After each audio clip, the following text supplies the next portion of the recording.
नमस्कार।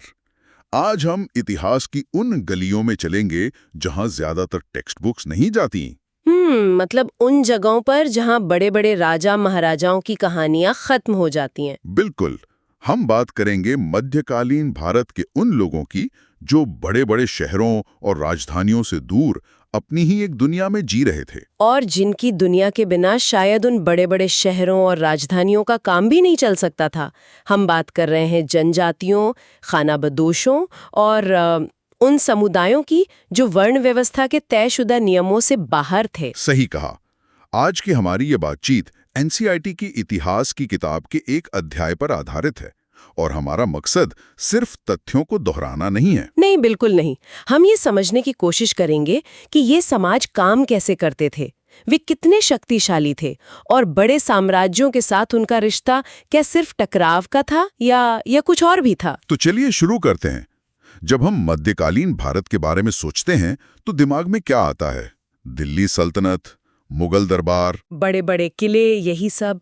और एक समाज जो ब्राह्मणों के बनाए वर्ण नियमों में मतलब ऊंच नीच में बटा हुआ था। हाँ, लेकिन स्रोत कहता है कि ये तस्वीर अधूरी है। बहुत ज्यादा अधूरी है, क्योंकि इसी दौरान इस विशाल देश के जंगलों, पहाड़ों और रेगिस्तानों में करोड़ों लोग एक बिल्कुल अलग सामाजिक व्यवस्था में रह रहे थे, जिन्हें हम आज जनजातियां कहते हैं। हाँ। और सबसे बड़ा फर्क ये था कि उनका समाज, कह सकते हैं कि वो ऊंच नीच या अमीर गरीब जैसे वर्गों में बटा हुआ नहीं था। लेकिन अगर वर्ण व्यवस्था नहीं थी तो फिर उनके समाज को कौन सी चीज जोड़कर रखती थी? मतलब उनका संगठन किस आधार पर था? यही सबसे दिलचस्प बात है। उनकी एकता का आधार था नातेदारी, किनशिप। अच्छा, रिश्तेदारी। हाँ, पूरा का पूरा कबीला एक बड़े खानदान जैसा था, जहां सब एक दूसरे से किसी न किसी रिश्ते में जुड़े थे। उनकी जिंदगी जमीन से जुड़ी थी। कुछ खेती करते थे, कुछ शिकारी थे, कुछ पशुपालक। एक मिनट, अगर सब कुछ नातेदारी पर ही आधारित था तो क्या बाहरी लोगों के लिए कबीले में शामिल होना नामुमकिन था? क्या ये पूरी तरह से बंद समाज थे? ये बहुत अच्छा सवाल है। ज्यादातर तो ये बंद ही होते थे, लेकिन ऐसा भी नहीं कि बिल्कुल नामुमकिन हो। कई बार दूसरे कबीलों से रिश्ते बनते थे या कोई समूह हारने के बाद दूसरे में मिल जाता था। पर हाँ, जो मूल आधार था वो खानदानी रिश्ते ही थे। और इसी से जुड़ा एक और बड़ा फर्क था संसाधनों पर नियंत्रण का, मतलब जमीन जायदाद का। हाँ, बिल्कुल।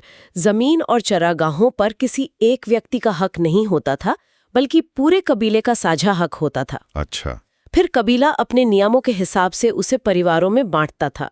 तो निजी संपत्ति का वो कॉन्सेप्ट जैसा हम आज समझते हैं उनमें नहीं था। ये तो बहुत बड़ी बात है। लेकिन एक समस्या है। स्रोत कहता है कि ये लोग लिखित रिकॉर्ड नहीं रखते थे।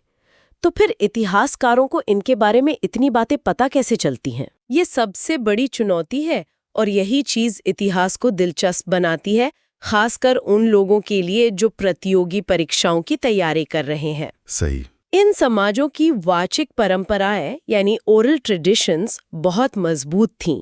उनकी कहानियां, उनके गीत, उनकी मान्यताएं पीढ़ी दर पीढ़ी मुंह जबानी चलती थीं। तो इतिहासकार इन्हीं मौखिक स्रोतों का इस्तेमाल करते हैं। हाँ, और फिर उसकी तुलना उस दौर के दूसरे लिखित दस्तावेजों जैसे मुगल रिकॉर्ड्स या किसी यात्री के संस्मरणों से करके एक तस्वीर बनाते हैं।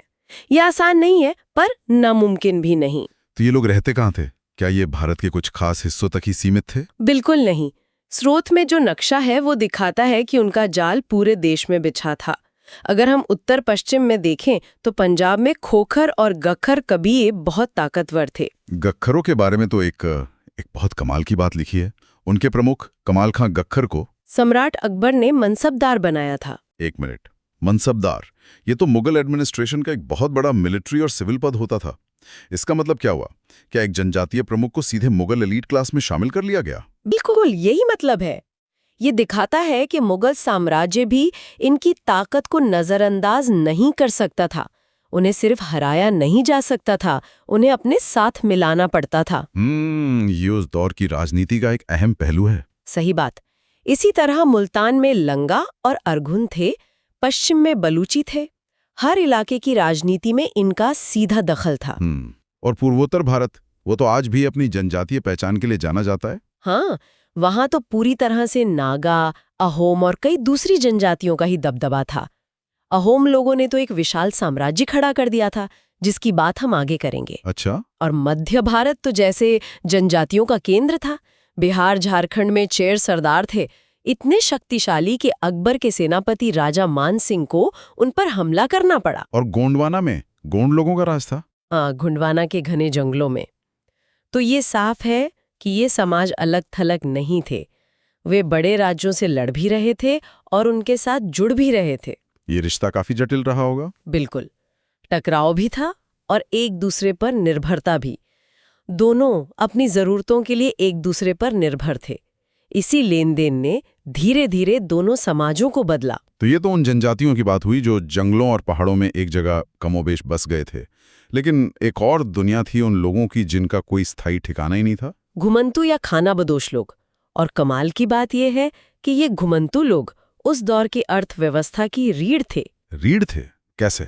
खानाबदोश चरवाहे अपने जानवरों के साथ एक चरागाह से दूसरे चरागाह घूमते थे और बसे हुए किसानों के साथ दूध, घी, ऊन जैसी चीजों के बदले अनाज, कपड़े और बर्तन लेते थे। और इन सब में सबसे मशहूर थे बंजारे, जिन्हें स्रोत में सबसे महत्वपूर्ण व्यापारी खानाबदोश कहा गया है। ऐसा क्यों? क्योंकि वे सिर्फ चरवाहे नहीं थे, वे एक तरह की कह सकते हैं कि संगठित ट्रांसपोर्ट कंपनी थे। उनके कारवां को टांडा कहा जाता था। अच्छा। और उनका आर्थिक महत्व इतना ज्यादा था कि सुल्तान अलाउद्दीन खिलजी शहरों के बाजारों तक अनाज पहुंचाने के लिए बंजारों का ही इस्तेमाल करते थे। और ये सिलसिला मुगलों के समय भी जारी रहा। जहांगीर ने खुद लिखा है कि बंजारे अपनी बैलों पर अनाज लादकर शहरों में बेचते थे। हाँ, लेकिन सबसे हैरान करने वाली बात तो ये है कि वे मुगल सेना के लिए रसद पहुंचाते थे। ये तो कमाल की बात है। मतलब दुनिया की सबसे शक्तिशाली सेनाओं में से एक मुगल फौज का पेट भरने की जिम्मेदारी किसी सरकारी विभाग की नहीं, बल्कि इन घुमंतू व्यापारियों की थी। बिल्कुल, बिना बंजारों के मुगल शायद ही कोई बड़ी लड़ाई लड़ पाते।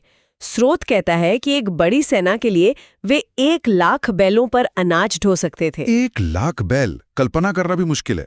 17वीं शताब्दी के एक अंग्रेज व्यापारी पीटर मुंडी ने तो इसे अपनी आंखों से देखा था। हाँ, उन्होंने लिखा है कि उन्होंने बंजारों का एक टांडा देखा जिसमें 14,000 बैल थे। 14,000 बैल! ये तो आज के हिसाब से हजारों ट्रकों का काफला हो गया। और ये सब बिना किसी जीपीएस या पक्की सड़कों के। पीटर मंडे ने यह भी बताया कि बंजारे अपने पूरे परिवार के साथ चलते थे। वे खुद व्यापारी थे, जहां अनाज सस्ता मिला खरीदा और जहां महंगा बिका वहां जाके बेच दिया। वो उस दौर के लॉजिस्टिक्स के बादशाह थे। सही कहा। तो ये तो साफ है कि समाज बदल रहा था। जनजातियां और वर्ण व्यवस्था वाले समाज एक दूसरे के संपर्क में आ रहे थे। इस मेलजोल से क्या जाति व्यवस्था पर भी कोई असर पड़ा? बहुत गहरा असर पड़ा। जैसे जैसे अर्थव्यवस्था बढ़ी, नए हुनर वाले लोगों की जरूरत पड़ी, तो वर्णों के भीतर ही लोहार, बढ़ई, राजमिस्त्री जैसी छोटी छोटी जातियां बनने लगीं।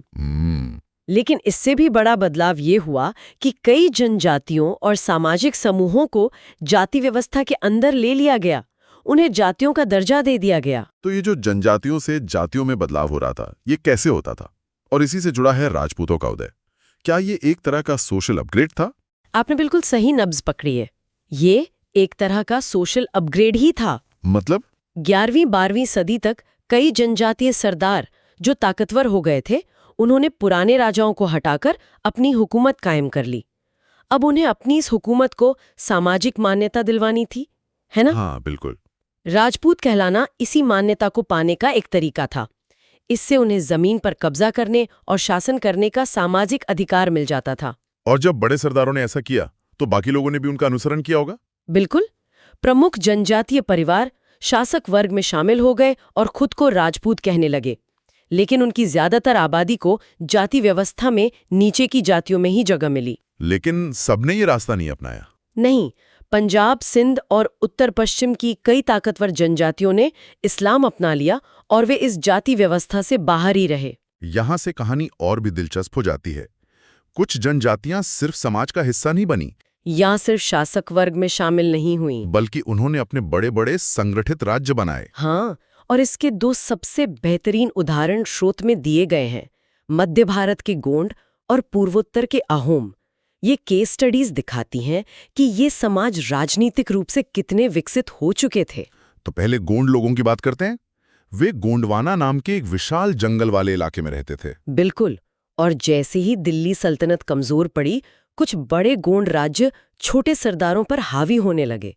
अकबर के दरबारी इतिहास अकबरनामा में गढ़कटंगा के गोंड राज्य का जिक्र है, जिसमें 70,000 गांव थे। 70,000 गांव! ये तो किसी भी सल्तनत के सूबे जितना बड़ा रहा होगा। और उनका प्रशासन कैसा था? उनका प्रशासनिक ढांचा कमाल का था। राज्य गढ़ों में बटा था, हर गढ़ किसी खास गोंड कुल के पास था। अच्छा। ये गढ़ फिर 84 यानी 84 गांवों की इकाइयों में बटे थे और 84 आगे बरहोत यानी 12-12 गांवों की इकाइयों में। रुकिए, ये सिर्फ एक प्रशासनिक डिटेल नहीं है, ये हमारी पूरी सोच को चैलेंज करता है। कैसे? हम जनजाति शब्द सुनकर अक्सर एक सरल अविकसित समाज की कल्पना करते हैं, लेकिन ये ढांचा तो दिखाता है कि गोंडवाना कोई पिछड़ा इलाका नहीं था, बल्कि एक ऐसा राज्य था जिसका एडमिनिस्ट्रेशन किसी भी सल्तनत या मुगल सूबे जितना ही व्यवस्थित और मल्टीलेयर्ड था। आपने बिल्कुल सही समझा। यही इसका सबसे बड़ा टेक अवे है। इस राजनीतिक विकास ने उनके समाज को भी बदल दिया। कैसे? जो बराबरी वाला समाज था वो धीरे धीरे असमान वर्गों में बंट गया। गोंड राजा अब खुद को राजपूत के तौर पर देखना चाहते थे। जैसे गढ़कटंगा के राजा अमनदास ने संग्राम शाह की उपाधि ली। और यहीं पर रानी दुर्गावती की कहानी आती है। हम सब ने उनका नाम सुना है, लेकिन इस नजरिए से नहीं कि वो एक गोंड रानी थी जो अपने राज्य को राजपूत पहचान दिलवा रही थी। हाँ, उनके बेटे दलपत का विवाह महोबा के चंदेल राजपूत राजा की बेटी दुर्गावती से हुआ था। ये भी उसी सामाजिक बदलाव का प्रतीक था। दलपत की जल्दी मृत्यु के बाद रानी दुर्गावती ने अपने 5 साल के बेटे के नाम पर खुद शासन किया और राज्य को बहुत फैलाया। लेकिन फिर 1565 में मुगलों ने उन पर हमला कर दिया। आसिफ खान के नेतृत्व में मुगल सेना ने हमला किया। रानी दुर्गावती ने जबरदस्त बहादुरी दिखाई, लेकिन अंत में उन्होंने हार कर सरेंडर करने की बजाय अपनी जान दे दी। गढ़कटंगा एक बहुत अमीर राज्य था। वे जंगली हाथियों को पकड़कर दूसरे राज्यों को बेचते थे और इससे बहुत पैसा कमाते थे।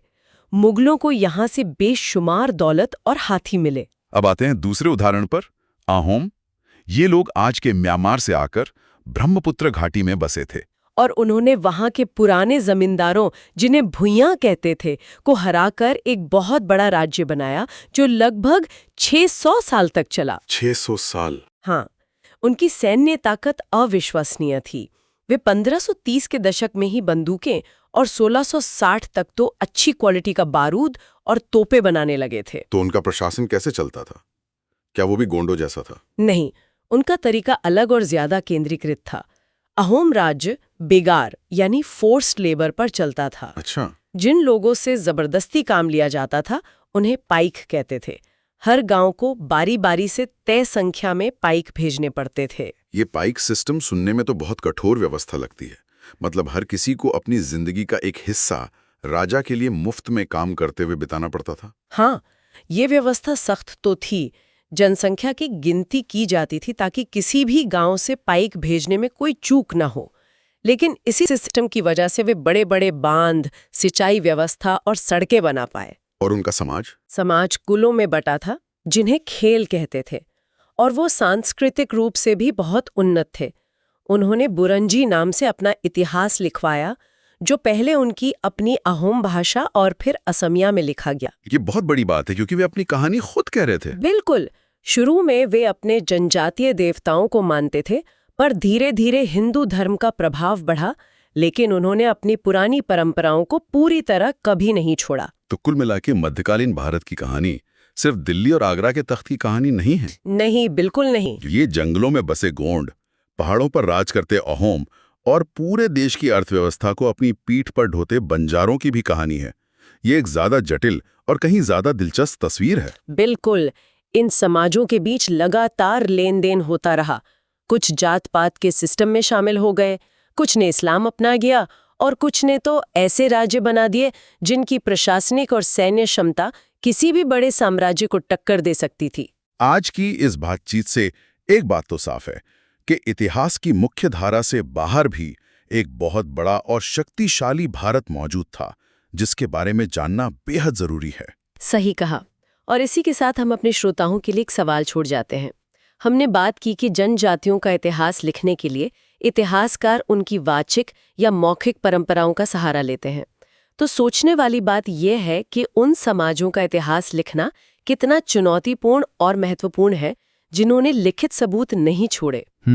क्या सिर्फ मौखिक स्रोतों पर निर्भर रहने से हमारी अतीत की समझ उन शाही दरबारों में लिखे गए इतिहास से मौलिक रूप से अलग हो जाती है?